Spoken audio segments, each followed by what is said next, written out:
ABC մեդիայի ուղիղ եթերում օրվա լրատվության գլխավոր թողարկումն է, ես Աննա Սարգսյանն եմ, բարի երեկո։ Կարևորի մասին նախ համառոտ։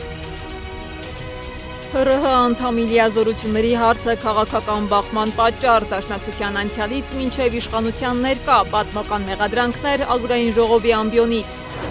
Վաշինգտոն-Թեհրան լարված հարաբերությունների պայմաններում Երևանը խոսում է Իրանի հետ ռազմավարական գործակցության մասին, շարունակելով զարգացնել կապերը Միացյալ Նահանգների հետ, ինչ ռիսկեր ու հաշվարկներ կան այս հավասարակշռության մեջ։ Մկրտիչ Սրբազանը կգնա տուն, դատարանը փոխել է կաթողիկոսի քրոջ որդու խափանման միջոց կալանքը։ Ուժեղ Հայաստանի վարչապետի թեկնածուն տնային կալանքի տակ գտնվող Սամվել Կարապետյանն է, ինչպես է կարգավորվելու օրենքը, եթե Կարապետյանը չունի իրավունք մասնակցել ընտրությանը։ Դաժան ծեծի ենթարկված 13-ամյա երեխայի մոտ ախտորոշվել է գլխուղեղի ցնցում, ակնակապիտի կոտրված, ինչ մանրամասներ են հայտնի։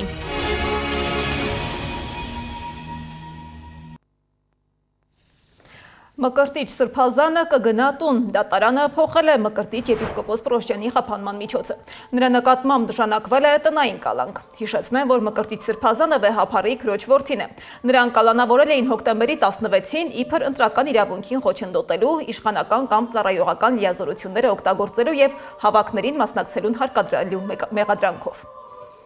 Շարունակվում է նաև Բագրատ Սրբազանի եւ աջակիցների դատը։ Բագրատ Սրբազանն այսօր դատարանում անդրադարձել է Նիկոլ Փաշինյանի հնչեցրած մտքերին։ Մեզ մեղադրում է ասելով, որ ժողովուրդը մերժեց, ժողովուրդը չմերժեց, ժողովրդին դուր ռմբահարեցիր, բանտարկեցիր, ամենավերջին աստիճան խաղաղ ցուցարարներին օտար զավթիչի պես։ Հիմա մեզ մեղադրում է մարդը,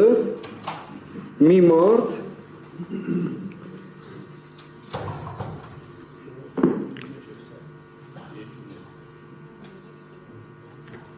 մի մարդը մեզ մեղադրում ով Արցախը հանձնել, վաճառել, ով բազմաթիվ զոհերի, վիրավորների եւ անհայտ կորածների պատճառը դարձել։ Հայ առաքելական Սուրբ եկեղեցին պահանջում է պարտավորեցնել Արամայիս Թախմազյանին վերադարձնել Սուրբ Աստվածածին եկեղեցու բանալիները։ Եկեղեցին հայց է ներկայացրել ընդդեմ կարգալույց նախկին հոգևորականի։ Վերջինս հրաժարվում է հանձնել եկեղեցու բանալիները։ Իսկ վաղարշապատում ձերբակալված 6 ընդդիմադիրները կմնան տնային կալանքի տակ, դատարանները մասնակի են բավարարել քննչականի միջնորդությունները կալանավորելու նրանց ու կիրառել են տնային կալանք, գրավ եւ բացակայելու արգելք։ Մեզ հայտնել է քննչական կոմիտեն։ 7-րդ մեղադրյալն ազատության մեջ է, դատարանը մերժել է նրան կալանավորելու միջնորդությունը։ Քննիչները 7 ընդդիմադիրների մեղադրում են անցած նոյեմբերին վաղարշապատի ավականու ընտրությունում հաղթանակ դաշինքի օգտին քաղաքացիներին ուղղորդելու եւ ընտրական իրավունքի ազատությանը խոչընդոտելու համար։ Մեղադրյալները Դաշինքի ավականու անդամի թեկնածուներ եւ աջակիցներ են։ Հաղթանակ դաշինքը հերքում է մեղադրանքն ու պնդում, որ սա քաղաքական ենթատեքստ ունի, իսկ քննչականի հրապարակած ձայնագրությունները կասկածներ են հարուցում։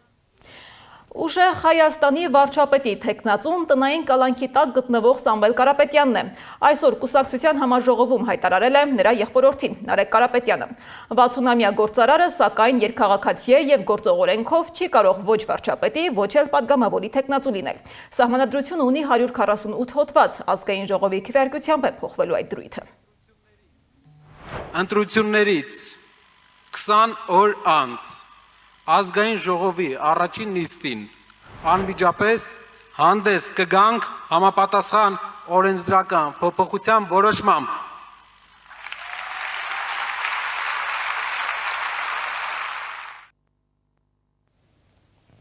Տնային կալանքի տակ գտնվող գործարարին դատարանն արգելել է հանրային հայտարարություններ անել ու թերևս այդ պատճառով նա հավաքի մասնակիցներին դիմել է արհեստական բանականությամբ ստեղծված տեսաուղերձով։ Սիրելի հայրենակիցներ, գործընկերներ եւ համախոհներ։ Հնացել է ընդամենը 115 օր, ինչեւ այն օրը, երբ Հայաստանը կունենա նոր սկիզբ, կբացվի նոր դարաշրջան եւ մեր ուժեղ Հայաստանը կլինի բոլորիս իրականությունը։ Հայաստան, որտեղ մեր սփյուռքը դրսում ապրող մեր քույրերն ու եղբայրները կրկին կզգան իրենց Հայաստանում, ինչպես իրենց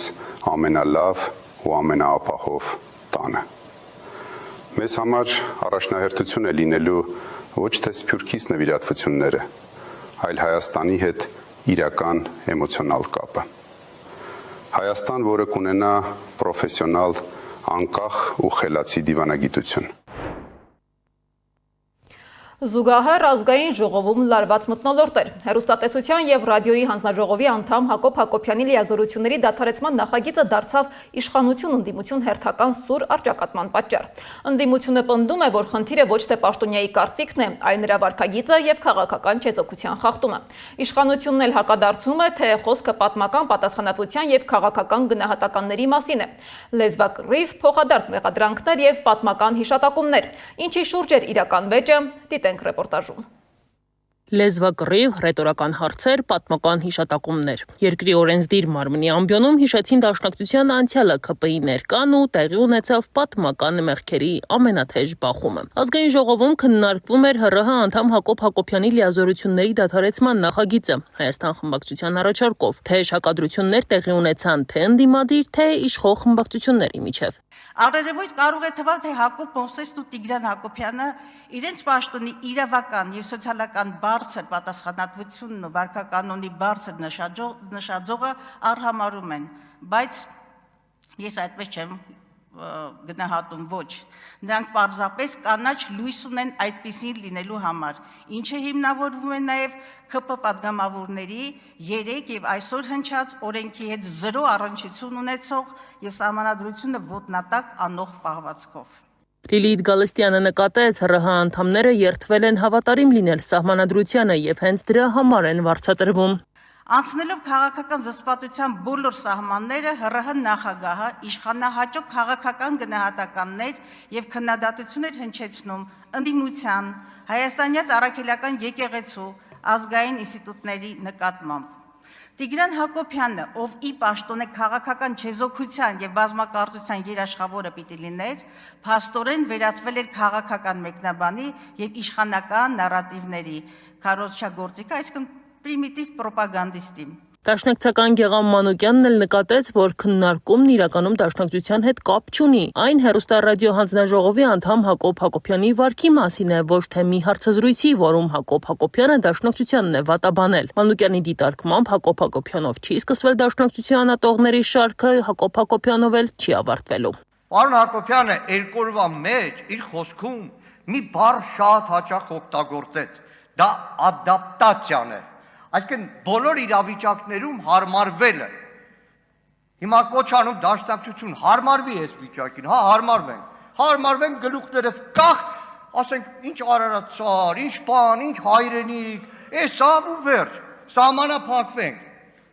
Ուրախացար Արման Եղոյան, մի ուրախացի։ Ես քեզ հիշում եմ 20 թվականին Երկիր մեդիա հեռուստաընկերության այն մարտաշունչ վիճակը ու այսօրվա վիճակը։ Մանուկյանից հետո խոսափողը հասավ ազգային ժողովի փոխնախագահ Ռուբեն Ռուբինյանին։ Նրա խոսքով դաշնակցության իշխանության օրոք Հայաստանը կորցրել է իր անկախությունը։ Խնդիրն այն է, որ դուք սկսել եք մահկամ ազատությունից, ավարտել եք 004 շրջաբերականով։ Խնդիրն այն է, որ մի կուսակցություն, որը ասում են, որի անվանումը նույնական է եղել անկախականության հետ, հասել է մի կետի, երբ որ 1988 թվականին, երբ որ շարժում էր, անկախական շարժում էր ծնվում եւ մոլեգնում բառի լավ իմաստով Հայաստանում, ձեր կուսակցությունը դեմ է արտահայտվել անկախությանը, հասկանում եք, մահկամ ազատություն գոռացող կուսակցությունը, որպես պաշտոնական իր լոզունգ ունեցող կուսակցությունը դեմ է արտահայտվել անկախությանը, մինչև ընդཐུպ 91 թիվ։ Ընդդիմադիր Արթուր Խաչատրյանն էլ դիմելով ՀՌՀ անդամ Հակոբ Հակոբյանին ասաց, որ նրա մոտ խորքային երկվություն է առաջացել։ Դուք պետք է կարողանաք տարանջատեք Հակոբ Մովսես մտավորական եւ Հակոբ Հակոբյան սահմանադրական ինքնավար մարմնի անդամ, որը ունի որոշակի գործառույթներ։ Ձեր գնահատականը հակասում է, այսինքն ձեր ոչ թե գնահատականի էությունը, այլ գնահատական տալը հակասում է մարմնի անդամ լինելու իրավունքների եւ պարտականությունների հետ։ Ի վերջո խոսափողը հասավ մեղադրյալի կարգավիճակում հայտնված ՀՌՀ անդամ Հակոբ Հակոբյանին, որն էլ հայտարարեց, որ իրավունք ունի մտավորականի դիրքերից վերլուծել քաղաքական իրադարձությունները իր լիազորությունները դադարեցնելու հարցի քննարկման ընթացքում։ Ինչ վերաբերում է ձեր կուսակցության հանդեպ իմ վերաբերմունքին, ես երեք ասացի, հայ ժողովուրդը 60 տարի գրկաբաց սպասել է դաշնակցությանը։ Ես չեմ կարծում, թե դաշնակցությունը եկավ եւ մտավ իր պատմական առաքելության թևի տակ, որին հայ ժողովուրդը սպասում էր։ Թե ում թևի տակ մտավ, ինչ գաղափարախոսության, ինչ քաղաքական իրավիճակների դուք ինքներդ որոշեք։ Իսկ ինչ վերաբերում է եկեղեցու մասին հնչեցրած արտահայտություններին, Հակոբյանը ընդգծել է, պետությունը նույնպես եկեղեցի է ու եթե պետություն չի կառուցում, նշանակում է, որ ինքը պատմության մեջ որևէ հոգևոր առաքելություն չի իրականացնում։ Նանե Հայրապետյան, Գեգամ Ղազարյան, ABC Media։ Իսկ կառավարության հերթական նիստի օրակարգում դրոշի եւ օրհներգի հարցներ։ Հայաստանի Հանրապետությունում պետական եւ արարողակարգային միջոցառումների ժամանակ օրհներգը պետք է լինի կենթանի կատարմամբ, նվագախմբային եւ երգչախմբային տարբերակներով։ Կառավարությունը համապատասխան օրենսդրական նախագիծ է ներկայացրել։ Ֆիալետովոյի հատվածում այնտեղ շատ կարճ միջակայք կա, եթե Իջևան Հրազդանի երկաթուղի ճյուղը միացնենք Վանաձոր Գյումրի երկաթուղի ճյուղին, կստացվի, որ Ադրբեջանից դեպի Թուրքիա ամենակարճ երթուղին երկաթուղային եւ իդեպ ավտոմոբիլային նույնպես ամենակարճ ճանապարհը, այսինքն Իջևան, Դիլիջան, Վանաձոր, Ջաջուր, Գյումրի եւ Ախուրիկ։ Այդ ամենակարճ ճանապարհը։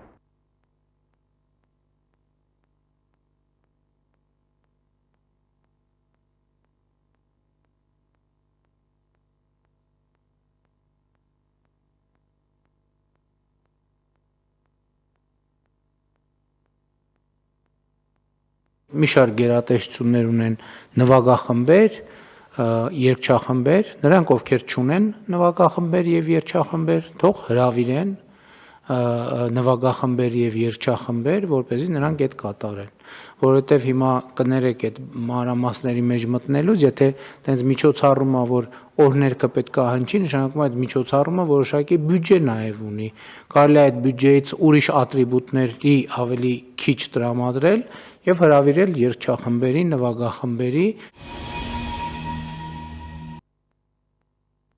Ներողություն քիչ առաջ տեխնիկական խոտանի համար շարունակենք։ Փաշինյանը հիշեցրել է նաև 7 տարի առաջ պետական դրոշի մասին դեպքը, երբ Մաքսատանը տեսնելով, որ դրոշը պատին հենած է, հունից դուրս է եկել եւ համապատասխան աշխատակցին աշխատանքից հեռացնելու պահանջ ներկայացրել։ Ըստ Փաշինյանի, մեր վարվեցողության մեջ պետք է որոշ փոփոխություններ անենք։ Մենք ընդհանրապես մենակ դրոշի բան չի, դեպքում չտենց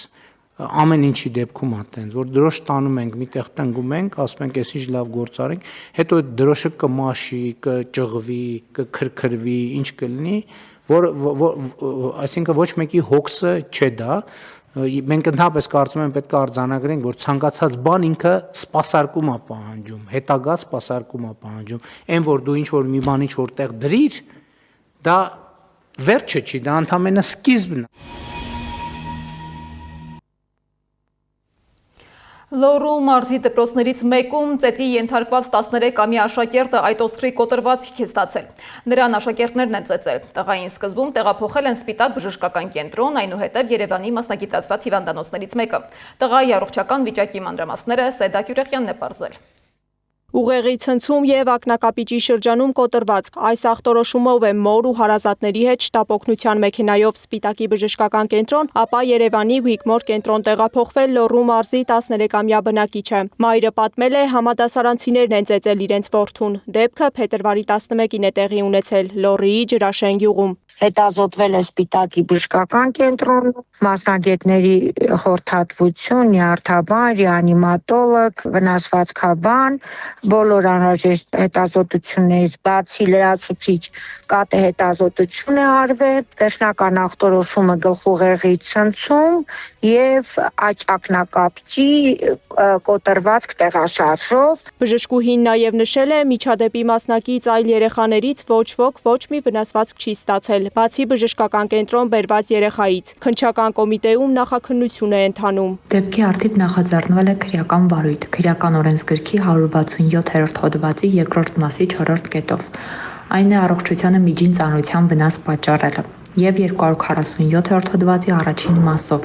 երեխայի դաստիարակության կամ խնամքի պարտականությունը չկատարելը կամ ոչ պատշաճ կատարելը։ Այս պահին կատարվում է նախաքննություն դեպքի հանգամանքներն ամբողջությամբ պարզելու ուղղությամբ։ Բժշկուհի Սիսակյանը պատմել է, երեխայի մարմնի ոչ մի այլ հատվածում վնասվածք չի եղել, հիմնական թիրախը գլխի հատվածն է եղել, սակայն ասում է, երեխան հետազոտության պահին վախեցած է եղել։ Սեդակ Յուրեղյան, Անահիտ Սարգսյան, Գեգամ Ղազարյան, ABC Media։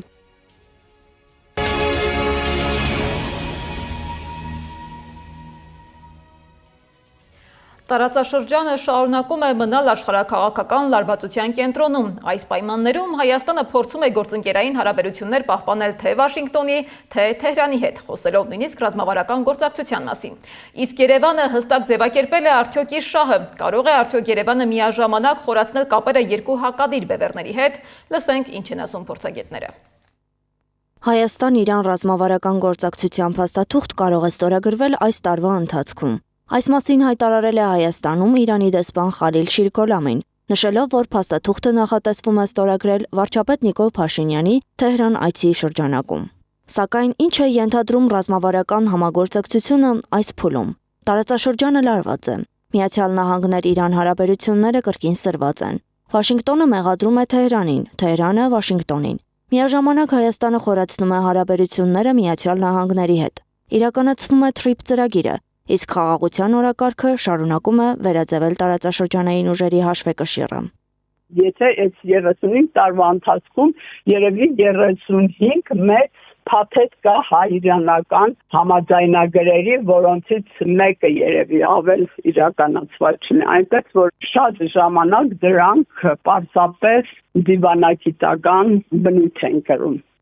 Իրանագետ Էմմա Բեկիջանյանը հիշեցնում է. Ավելի քան 3 տասնամյակ Հայաստանի եւ Իրանի հարաբերությունները հիմնականում մնացել են հայտարարությունների եւ դիվանագիտական ձևակերպումների մակարդակում։ Այժմ նրա խոսքով Իրանը հնչեցնում է հարաբերությունները ռազմավարական մակարդակի հասցնելու պատրաստակամություն։ Ըստ նրա հետագա զարգացումները կախված են Հայաստանի պատասխանից, սակայն չի կարելի անտեսել նաեւ Միացյալ Նահանգներ-Իրան հնարավոր բախման հավանականությունը։ Մոտիկ ապագայում բացառված չէ, որ Իրանը, Ամերիկա այդ բանակցությունները միջուկային ծրագրերի շուրջ տապալվեն եւ ԱՄՆ-ն այդքան ուժեր, որ կուտակել է Իրանի շուրջ, դրանք կիրառեն։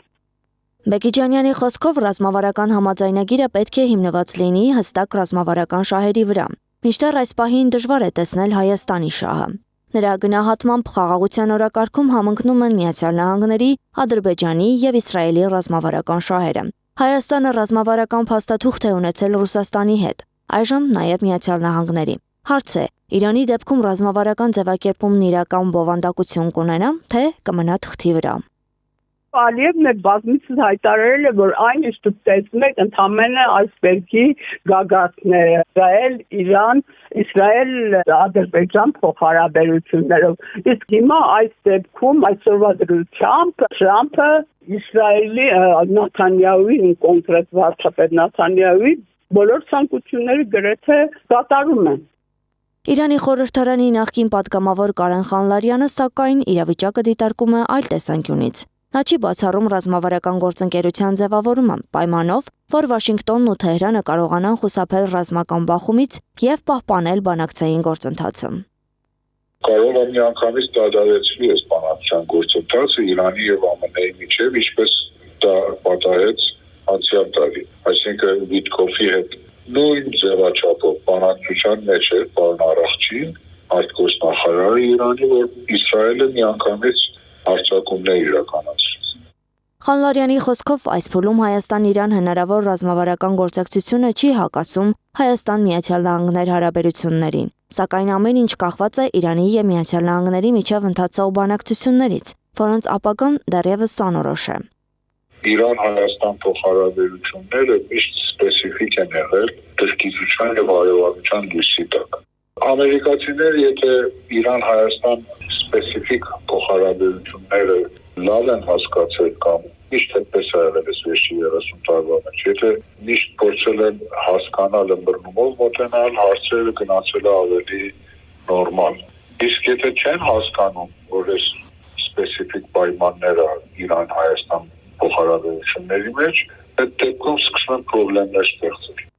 Փորձագետի գնահատմամբ տարածաշրջանային զարգացումներում Հայաստանի շահը դեռ հստակ չի ձևակերպվել։ Իրան-Հայաստան ռազմավարական համագործակցությունը նրա խոսքով անմիջականորեն առնչվում է նաև TRIPS ծրագրին եւ խաղաղության օրակարգին։ Մինչ այդ Վաշինգտոնը հայտարարել է, որ 25% մաքսատուր կսահմանի այն երկրների նկատմամբ, որոնք ակտիվ առևտուր կիրականացնեն Իրանի հետ։ Այս պայմաններում իրանագետների համար հարցը մնում է բաց։ Կկարողանա Հայաստանը Իրանի հետ ստորագրվելիք փաստաթուղթը լցնել իրական ռազմավարական բովանդակությամբ, թե այն կմնա հերթական քաղաքական ձևակերպում։ Անահիտ Սարգսյան, Նոնա Գևորգյան, ABC Media։ Հայաստանի ԱՄՆ միջուկային տեխնոլոգիաների ընտրությունը հարցեր է առաջացնում Ռուսաստանում։ Այսօր ճեպազրույցում հայտարարել է Ռուսաստանի արտաքին գործերի նախարարության պաշտոնական ներկայացուցիչ Մարիա Զախարովան։ Խոսելով Վաշինգտոնից առաջարկվող փոքր հզորության ԱԵԿ-ների մասին, Զախարովան ասել է, որ դրանք գոյություն չունեն ոչ միայն ԱՄՆ տարածքում, այլ առհասարակ գոյություն չունեն, դրանք միայն թղթի վրա են։ Զախարովան նաև հիշեցրել է, որ Ռուսաստանը տասնամյակներ շարունակ եղել է Հայաստանի հուսալի գործընկերը ատոմային արդյունաբերության ոլորտում։ Հայաստանն իհարկե ազատ է աշխատել այն գործընկերների հետ, որոնց հետ հարկ կհամարի, սակայն ամերիկյան տեխնոլոգիաների օգտին կատարված ընտրությունն իսկապես հարցեր են առաջացնում։ Ինչ են այդ ռեակտորները իրենցից ներկայացնում եւ որտեղ են արդեն շահագործվում։ Մի շարք հայկական լրատվական միջոցներ շտապեցին լուրը մատուցել որպես Վաշինգտոնի կողմից հանրապետության տնտեսության մեջ կատարվող աննախադեպ ներդրում, սակայն առանցքայինը նախագծի ֆինանսական հարցն է։ Ռուսական կողմի տեղեկություններով խոսքը ոչ թե Միացյալ Նահանգների ուղղակի ներդրումների, այլ մի սխեմայի մասին է, որի դեպքում վճարելու է հայկական կողմը։ Ենթադրվում էր, որ ֆինանսավորումն իրականացվելու է TRIP հիմնադրամի միջոցով, որը ինչպես նախկինում հայտարարվել էր, ստեղծվում է ենթակառուցվածքային նախագծերի իրականացման համար, սակայն այս պահին այդ հիմնադրամը դեռևս ստեղծված չէ։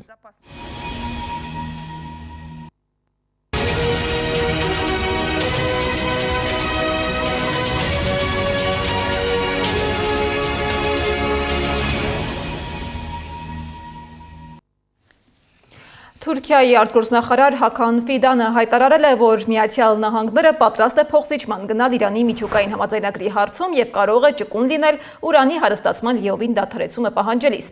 Ըստ Ֆիդանի, դրական կողմն այն է, որ ամերիկացիները կարծես թե պատրաստ են թույլատրել ուրանի հարստացումը Իրանում, հստակ սահմանված շրջանակներում։ Իրանցիներն այժմ գիտակցում են, որ պետք է համաձայնության կան ամերիկացիների հետ եւ ամերիկացիները հասկանում են, որ իրանցիները ունեն իրենց սահմանները։ Միացյալ Նահանգների նախագահն էլ խոսել է գերիշխանության մասին, ասելով, որ իրենք գերիշխում են հիմա եւ այդպես էլ շարունակելու են։ Ավելի նոր գործընկերներ ունեն, մասնավորապես Վենեսուելան, որտեղից նավթ են ստանում։ Սակայն ամերիկացի առաջնորդը նեղսրտել է, որ եվրոպացի առաջնորդներն իրեն չեն սիրում եւ իր հետ ընկերություն չեն անում։ Իսկ Հյուսիսային Կորեայի ղեկավար Կիմ Չեն Ընը 15 տարվա կառավարումից հետո հնարավոր է երկրի ղեկավարի պաշտոնը հանձնի դստերը։ Կորեական լրատվամիջոցների փոխանցմամբ 13-ամյա Կիմ Շու Էն կդառնա երկրի առաջին կին առաջնորդը։ Եվ վերջում, հունիսին կայանալիք խորհրդարանի ընտրությանն ընդառաջ ABC Media-ն սահմանել եւ հրապարակում է քաղաքական քարոզարշավի վճարովի եթերաժամանակի սակագինը։ Մեր եթերում քաղաքական գովազդի 1 րոպեի արժեքը կկազմի 18000 դրամ։ ABC Media-ն ապահովում է հավասար եւ թափանցիկ պայմաններ քաղաքական բոլոր ուժերի համար, գործելով օրենքի պահանջներին համապատասխան։ Այս ժամի համար առանձնացրել էինք այսքանը, շարունակեք հետևել մեր հրապարակումներին, բաց չթողնելու համար ամենակարևոր ու թարմ լուրերը։ ABC լուրերի հաջորդ թողարկումը ժամը 21-ին է, եթերում կլինի Գառնի Մութաֆյանը։